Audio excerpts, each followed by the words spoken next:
প্রথমবারের মতো ঢাকার সিনেপ্লেক্সে টিকিট বিক্রির সব রেকর্ড ছাড়ালো বাংলা চলচ্চিত্র।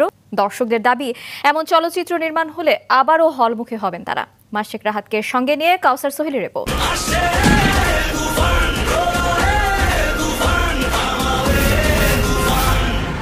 রিলিজের 8 দিন আগে শাকিব খানের তুফান সিনেমার প্রথম শো বেশ কয়েকটি সিনেপ্লেক্সে হাউসফুল। শুনে অবাক মনে হচ্ছেন, এটাই সত্য। চলুন ছোট্ট ভিডিওর মাধ্যমে বিস্তারিত জেনে আসা যাক। সম্প্রতি সারা বাংলাদেশে ঝড় বইছে শাকিব খানের তুফান সিনেমার। প্রযোজনা প্রতিষ্ঠানগুলোর পাশাপাশি শাকিব খানের ভক্ত অনুসারীরা বিভিন্নভাবে শাকিব খানের তুফান সিনেমার প্রচার প্রচারণা করছেন। বিশেষ করে এই প্রথম সুপারস্টার শাকিব খান এতটা অ্যাকশন নির্ভর সিনেমায় অভিনয় করেছেন, যার কারণে শাকিব খানের অনেক ভক্তরাই অধিক আগ্রহে বসে আছেন কখন বড় পর্দায় তাদের সুপারস্টারকে দেখবেন।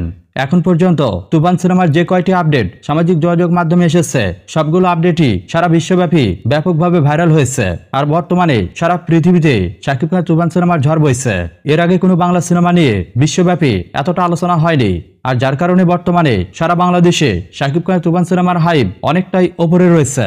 আর এর কারণে শাকিব খানের তুফান সিনেমা সবাইকে চমকে দিয়ে রিলিজের 8 দিন আগেই বাংলাদেশের বিভিন্ন সিনেপ্লেক্সে প্রথম দিনের শো হাউসফুল হয়ে যায়। অর্থাৎ শাকিব খানের তুফান সিনেমার রিলিজের 8 দিন আগেই বিভিন্ন সিনেপ্লেক্সে এই সিনেমার অগ্রিম টিকিট সেল শুরু হয়। আর সবাইকে অবাক করে দিয়ে বাংলাদেশের বিভিন্ন সিনেপ্লেক্সে শাকিব খানের তুফান সিনেমার অগ্রিম টিকিট সেল শুরু হওয়ার পরপরই বেশ কয়েকটি সিনেপ্লেক্সের প্রথম শোর সবগুলো টিকিট বিক্রয় হয়ে যায়। আর এইভাবে শাকিব খানের তুফান সিনেমা রিলিজের 8 দিন আগেই হাউসফুল হয়ে যায়। আর এটি একমাত্র বাংলা সিনেমা যে সিনেমা রিলিজের 8 দিন আগেই হাউসফুল হয়েছে।